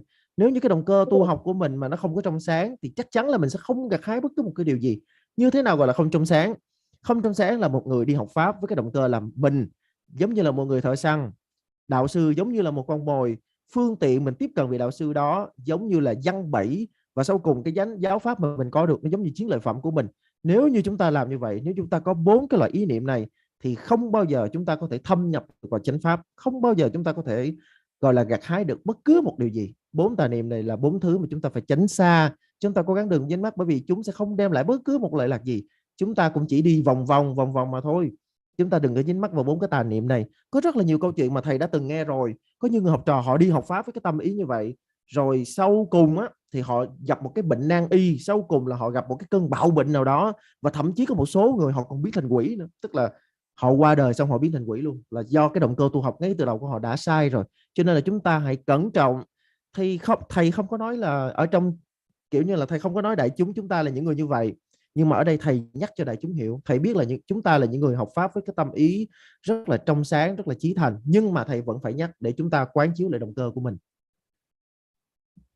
So this is the four wrong concepts we need to avoid, or we have to be even careful, because sometimes when we're hearing the teaching, learning more Dharma, and we become more pride, and more emotion, and more ego, that will be against or opposite that Dharma. You remember the Dharma in Tibetan is called Cho, the profound Dharma. The sublime Dharma is the antidote of our mental afflictable emotion, which is the purified all the mental negative or defilements, and to protect and to save from the suffering of the samsara. That is the meaning of the profound Dharma of sublime Dharma. Through the hearing Dharma, if we become more arrogant, more impatient, more pride, and that is the totally against opposite. It happens. Our Suja Ngayacha in Tibet we call, one more you have hearing the Dharma, you more you become proud and ego and self-centeredness, and that is the Dharma doesn't receive incorrectly or didn't listen correctly. So we have to be very carefully to check yourself often. Am I doing right or not according to the Dharma teachings? It's very, very important. So please be careful and check that when you really want to do the good practitioner, and if you want to become good girl and good boy through the teaching of the Dharma. So this kind of wrong conception, we should leave it, because by doing the Dharma teaching, as I said, Kagyupa tradition, you will not become poor, you will not die by the starvation and without having the roof or something not like that. But the purpose Dharma is not for fame, name, and richness. That is not. That is clearly not. So that's why it's very, very good to having simple life with a happy and good Dharma practice is the best way we how to live. So that's why it's very important. Now there's 4 right concept, the right concept, wrong concept, right? So now we have the 4. The right concept is the first one, that ourselves, that concept, the first concept is that we considering ourselves as patient, that ill people, sick people, understand, patient. So who need the support, we need the help, that is the patient. Lama is the doctor, the medicine doctor. Dharma is the medicine. The sufferings of samsara is the illness, disease, illness. The 4 of them very, very important. If you remember the teaching of the Patu Rinpoche's teaching, so Patu Rinpoche called the 6 realms of the samsara is the huge hospital. It has the 6 different departments, so different department, but actually is like hospital. So who want to stay forever in hospital? Who even want to go to hospital? So everybody want to get out it or the discharged. So that way, so it's like kind of hospital. There is disease going on, sickness going on, everybody dying, and so that's why it's like department, the 6 different department of the huge hospital. We do want to live here. That's why called. So you need to have the concept. First thing is that ourselves as patient who has sickness, illness. Second thing is the Lama as doctor. The doctor need to be a good doctor. We should look always good doctor, isn't it? If you got the wrong doctor, you spend money, you spend everything, even they will make a mistake. That will be very bad. Some doctors really make a mistake. If they have to cut the right leg, they cut the left arm. It happens. So if you get the wrong doctor, that Lama will not try to subjugate or to tame your ego, but rather they will give you more ego, more emotion, then you have really problem. So that's why the good doctor to found is very important. Now medicine is the teaching of the Lama. The teaching of the Lama is really the medicine. The medicine, we have to take it. If you get the medicine from doctor, if you don't take, it does not help you. It will not cure your disease. So the Nende Nyamsu Langba means that to thoroughly and correctly to practice is very important. To then the last one is the sickness. What is the sickness? Is the suffering of samsara. The 3 sufferings, the suffering of change, suffering of pervasive, or you can say the 4 major sufferings of the human beings.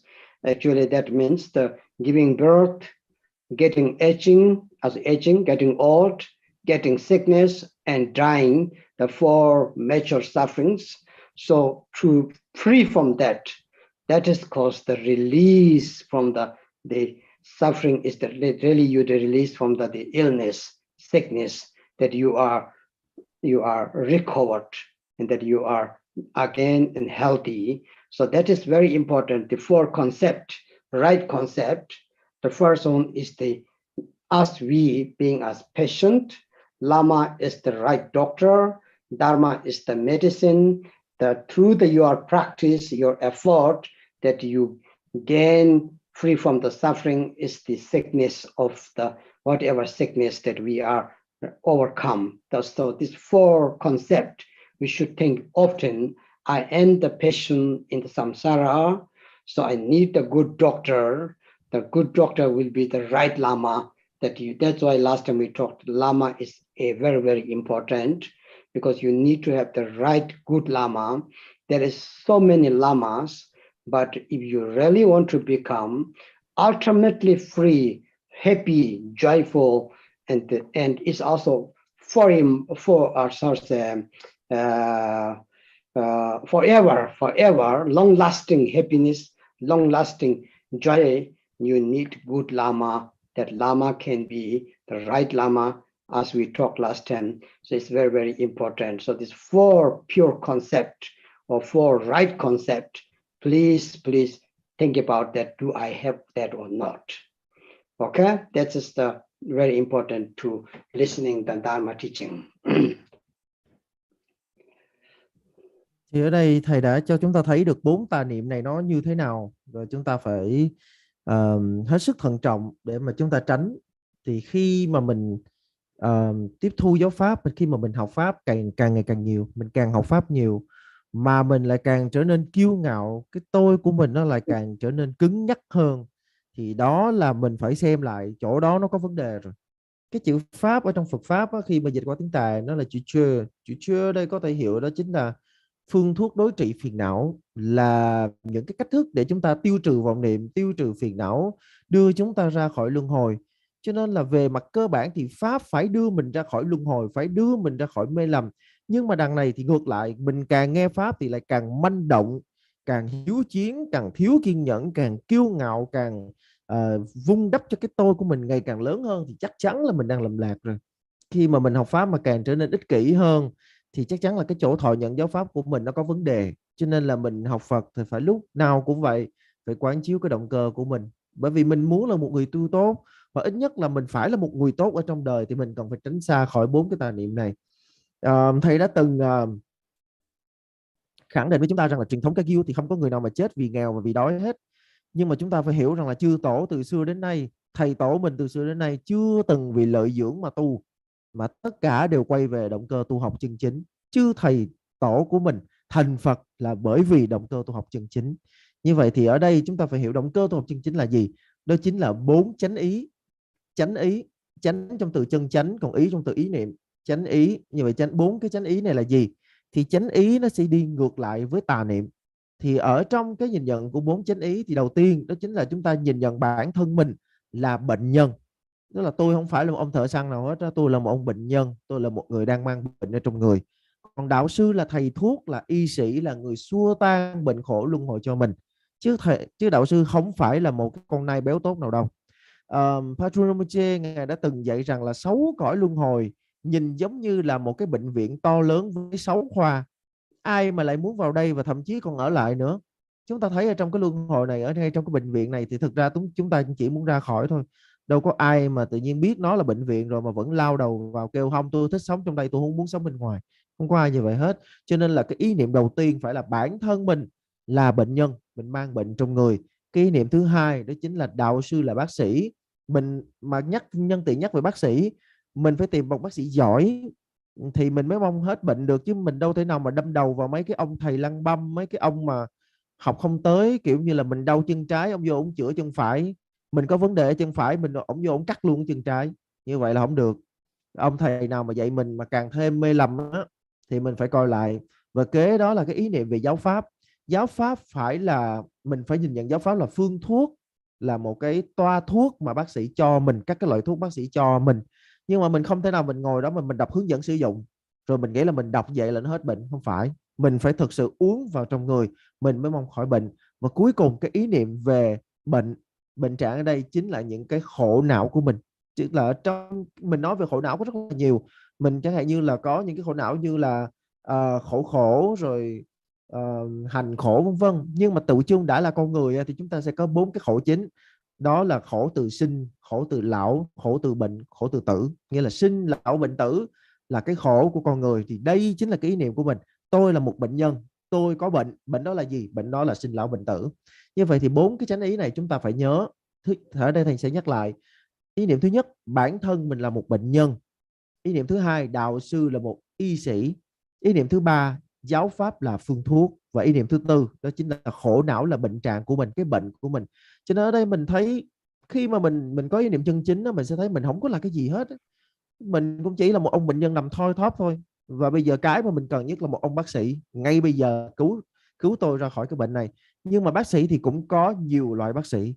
Thì mình phải tìm một bác sĩ có chuyên môn cao, một người có tâm, có tầm, một người hết lòng vì bệnh nhân. Như vậy, cũng như vậy, mình phải có một bậc thầy chân chính thì mình mới có thể thực sự mong thoát khỏi. Thì đây chính là cái 4 cái điều mà mình cần phải quán chiếu, được gọi là 4 chánh ý. Very good. So then you see now last thing still how to Dharma to receive and listen. It should be with the 6 paramitas performed with the teaching to listening. So the first one is the generosity. Generosity here we call when you receive when you listen the teaching time. Normally, of course, if you are at the temple, if you are at the monastery, that we decorate the throne, lama, offerings, your altar, like water balls and flowers, some fruit, whatever you're offering and to prepare for the teaching, and that is called the generosity. So for example, if you put a nice meditation cushion, if you put the meditation place, throne, chair, whatever you do, if you invited Lama to your center, to your community, if you make a nice place for he or her seat place, some offerings, and then respectfully to welcome the teacher, it's called, the first one is the generosity, the paramita, the dana paramita, understand? So you need to practice within that. The paramita should not practice separately. Just every practice, everything action you do, it's involved. So it's first one, like decorating even monastery, if you have tanka, statue, altar, and all these things are very important. First one is called generosity. Second thing is the cleaning, that if you clean your temple on lama coming, on teacher coming, and you put some incense smoke, and if you respectfully to drink the prostration, understand, and respect to do some bow down to teacher, it's called the second paramita, is the ethic, morality, ethic, it's called that, understand, that we need, very important. And then of course the third is the when you're listening teaching, sometimes it's difficult to understand. We need to the how to say forbearance or patience. Forbearance or the patience is called. And of course, sometimes maybe it's cold, maybe it's too hot, maybe you want to go out, or maybe it's too long teaching, maybe it's sometimes too complicated. Everything that you can bear is forbearance, or is the patience that we need. The third paramita is the forbearance or the patience is very, very important. Always think that I'm practice 6 paramita within one teaching. Even online to stay, you need to go maybe, I don't know, restroom. Sometimes you feel it's too long, too complicated, but to bear that, to think this is very important in my life. Even I lost some little time through that.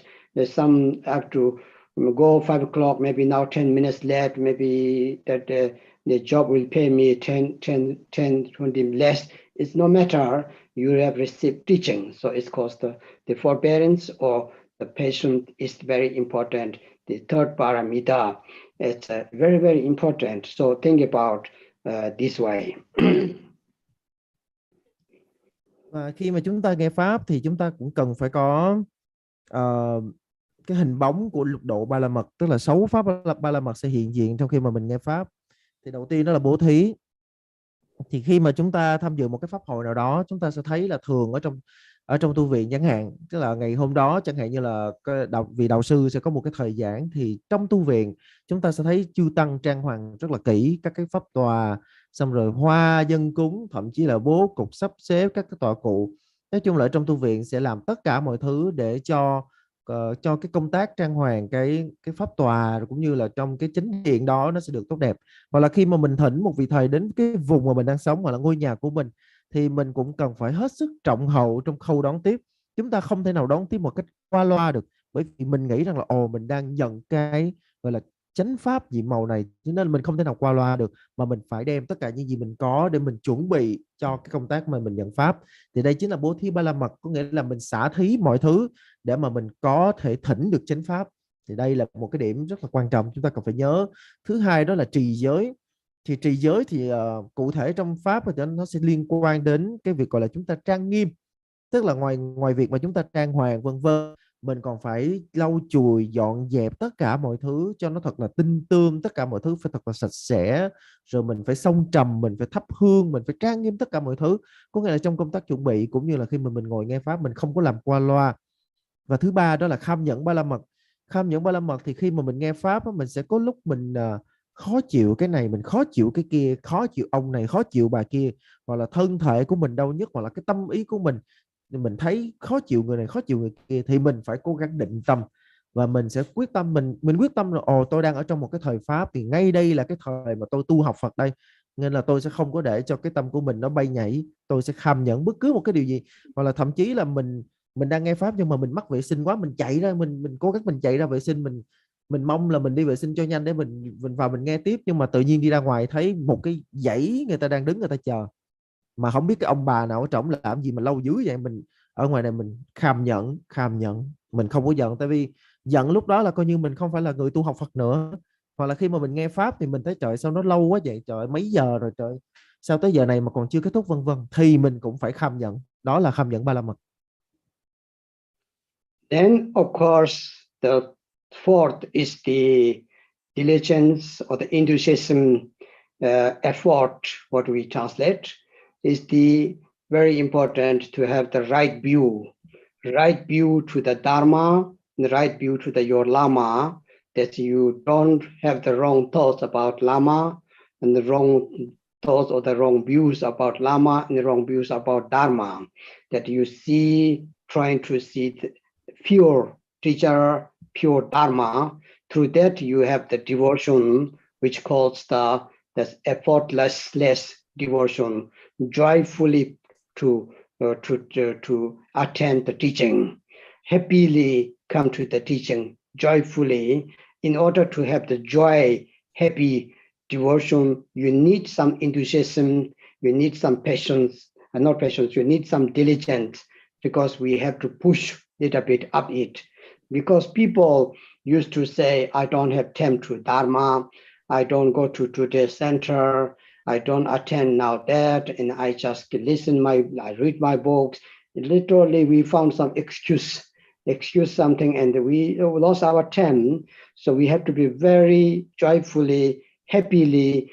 If I can go to teaching, I will go to take the part of the teaching and participate. Is most happy time, most joyful. That come from the devotion. So that is called the when you go to that happy. Be happy, be joyful, be really, really, really devoted in the Dharma, and to see the pure Lama and pure Dharma, pure view, it's called the view of the how you view it, that Lama in teaching. As long you see the more pure perception, that's why you can receive the more pure Dharma teachings. So that is called the fourth paramita is the parameter of the enthusiasm or the parameter of the diligence, the effort, right? Then fifth one is to listen carefully. Normally, I'm not telling you now, but in the traditionally, we not even use the prayer wheel during the teaching. We not even use the mala during the teaching. Concentrate carefully that your mind and ear that really listening very carefully to listen, and that is the concentration. The fifth paramita is the concentration samadhi paramita. Understand that we have to be very carefully, otherwise is also the teacher feels is unrespected, and then dharma doesn't get you because your mind cannot work one thing together. It doesn't work. We do not have the true mind, the hub, the how to say the man mind. We don't have the true, only one. The only one, he have to jump to the one to the other, so it does not work that way. Carefully, very concentrate, listening. It's very, very beautiful actually.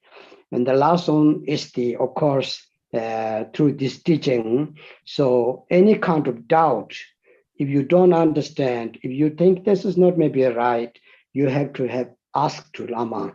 You have to have clarified it in this moment. Write down, make notes, footnotes, and ask all the time to until that you get clear. It's called the sixth paramita is the prajapara, the art called wisdom paramita.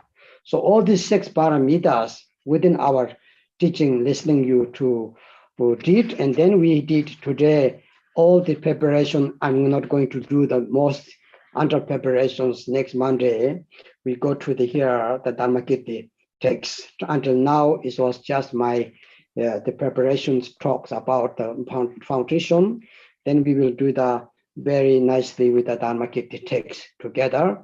It may not very interesting beginning again. It will come the outer control, inner control, and then slowly you will enjoy it. We all will enjoy Dharmakirti text, very sure. So today we will stop here, and next day, next Monday, we're going to start with the actual text together. It's okay? Thứ tư đó chính là tinh tấn ba la mật. Tinh tấn ba la mật cụ thể ở đây đó là cái nhận thức của mình, một cái nhận thức chân chính, gọi là chúng ta quen gọi là chánh tri kiến về pháp và về vị thầy. Chúng ta đừng có giấy khởi những cái tà kiến về pháp hay là vị thầy. Đối với vị thầy thì chúng ta cần phải có một cái lòng sùng mộ đến mức gọi là bất thoái chuyển, và chúng ta rất là hoan hỷ khi chúng ta ở đây gặp thầy và nghe pháp này. Có rất là nhiều người họ không có nắm được cái điểm này, cho nên là trong cái việc mà tiếp thu chánh pháp của họ nó gặp rất nhiều trở ngại.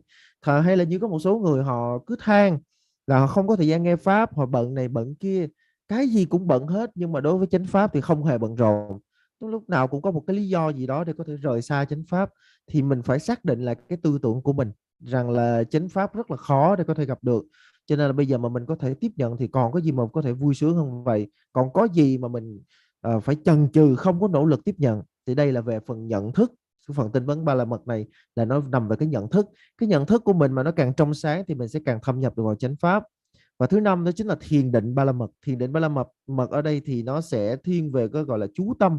Tức là thực ra nha, nếu mà đúng truyền thống Phật giáo Tạng truyền, trong khi nghe pháp chúng ta không có quay kinh luân, thậm chí chúng ta cũng không lần chuỗi luôn. Có nghĩa là tay chân chúng ta không làm gì hết.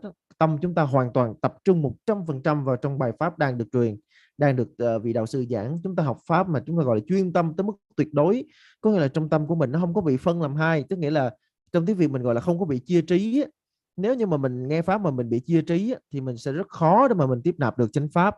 Và thứ sáu đó chính là trí tuệ ba la mật. Trí tuệ ba la mật có nghĩa là khi mà mình học pháp, mình có bất cứ một cái thắc mắc nào thì mình phải trình pháp, mình phải thỉnh vị thầy làm rõ cái vấn đề này. Con không hiểu chỗ này, con chưa hiểu chỗ kia. Trong thời pháp mình nỗ lực, mình lắng nghe, mình chú tâm, mình lắng nghe, mình ghi chú, mình suy nghĩ. Và sau khi mà mình suy nghĩ mà mình vẫn cảm thấy có cái thắc mắc, khúc mắc, mình phải trình pháp, phải thỉnh thầy làm rõ.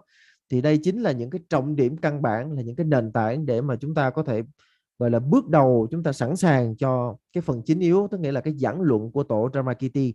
Thì từ lần tới chúng ta sẽ bắt đầu tìm hiểu vào giảng luận của tổ Dharmakirti. Thì có thể lúc đầu khi mà mình nghe mình sẽ cảm thấy hơi chán, Nhưng mà thầy mong rằng chúng ta đừng nản chí, bởi vì chúng ta càng học thì chúng ta chắc chắn sẽ càng cảm thấy giảng luận này vô cùng hay. Okay, so now I will just read in Tibet the title of the text and also the paying homage to the great Dharmakirti from his student. As I said, it's also wrote by the it's called Telen Namja Fourth Lojin, the hard student from Dharmakirti. That's why it's the notebook actually. So I will read only the title and the paying homage in Tibet. That's just to start it, and then next Monday I will explain that. Thì bây giờ thì thầy sẽ đọc cái tựa của cái giảng luận này, cũng như là đọc cái bài khấn nguyện xưng tán. Thứ nhất là tổ Dharmakirti, và thứ hai là cái vị tâm tử của tổ mà đã ghi lại cái giảng luận này, đó là Thile Namgan, đó chính là Lochen Rinpoche đời thứ tư. Thì thầy nhắc lại là thầy sẽ đọc lại cái tựa đề của cái giảng luận. Thầy sẽ khấn nguyện đến sư tổ Dharmakirti, khấn nguyện đến vị tâm tử Thile Namgan, Lochen Rinpoche đời thứ tư, và sau đó có giống như là một cái bước khởi đầu cho cái chuỗi bài giảng về sau. Sakya Chebong Andin Kisindi Dorji Chan Dharmakirti Shalom She Java Shozo Sakya Chebong Andin Kisindi Dorji Chan Dharmakirti Shalom She Java Lama Dan Labi Lala Chaza Lo Zonyi Dorji Sijin Chegwe Ro Yen La Dun Den Dorji Kunyi Kembe Adam Tsebe Wo Garan Dorji Leng Tu Shara Marik Muse Tapo Kaju Namla Du Tu Sama Jave Temba Dambe Cho Samo Lama Jo Namba Ngara Du De Kazan Namdo Lam Du Tinzebe Gombon Jigong Ba De Gu Cha Za Dorji Chango Palden Sara Ha Shingdare Je Cho Je Trapa Shen Damlin Ketang Druwa Yung Je Zo Nyung Me Ra Shala Ngo So Tong Ba Du Cho Je Lege Zong Ni Me Wo Zare Je Nghe Don Be Zala Je Wen Ze Be Jo Ta Lo Chang An Ze Cho Be Cha She Zama Nyang We Tsolo Nyong We Tsolo Du Ye Ge Lam Du Bel De La Dere Tu Zum Jawa Tam An Je Ze Da Jawa Nam Je Chen Ze Je Pong Bo Chik Du De Be Rang Su Da Ge Pal Den Lama Dam Ba Tso Be Sang Je Cho Je Tra Ba She Chen Yong So Tra Ba Di Nye Je Cho Zhu Lo Je We Je De Ma Dan Xian Yang Chong Men Je Du Wa Jia Zo Wo Su Sang Je Tam Je Jun Ro Wa Chik Be Lam Cho De Ju Ten Cho Tam Je Je Ning Bo Chom Den Den Tor Je Chang Chen Bo Dan Da Yin Je De Nyam Dan To Pa Ju Ma Che Be Tam Nga Kai Ju Je La Rinpo Che Lama Nama Dan Che Pan Ro Ben Gong Bo Phang Mo Zhu Ba Dan Jik Den Sum Jing Gong Bo Yap Se Tu Ki Ning Gu Ka Wa Dan Den Be Ka Sa Ce Chik La Sang Jing Ngon Du Che Be Lam Cha Kya Chen Bo Ngan Den Chu Je Ko Lo Kor Wan Ze Be Cha She Zama Lo Zhu Je Chu Ba Na Sin Ru Du Ko Ban Den La Don Nam Ba Nyin De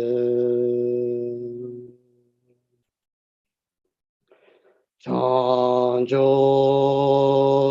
San Zhou Rinpo Che Ma Yin Ba Nang Ge Gyoro Ji Ge Wa Nyam Ba Me Ba Gong Ne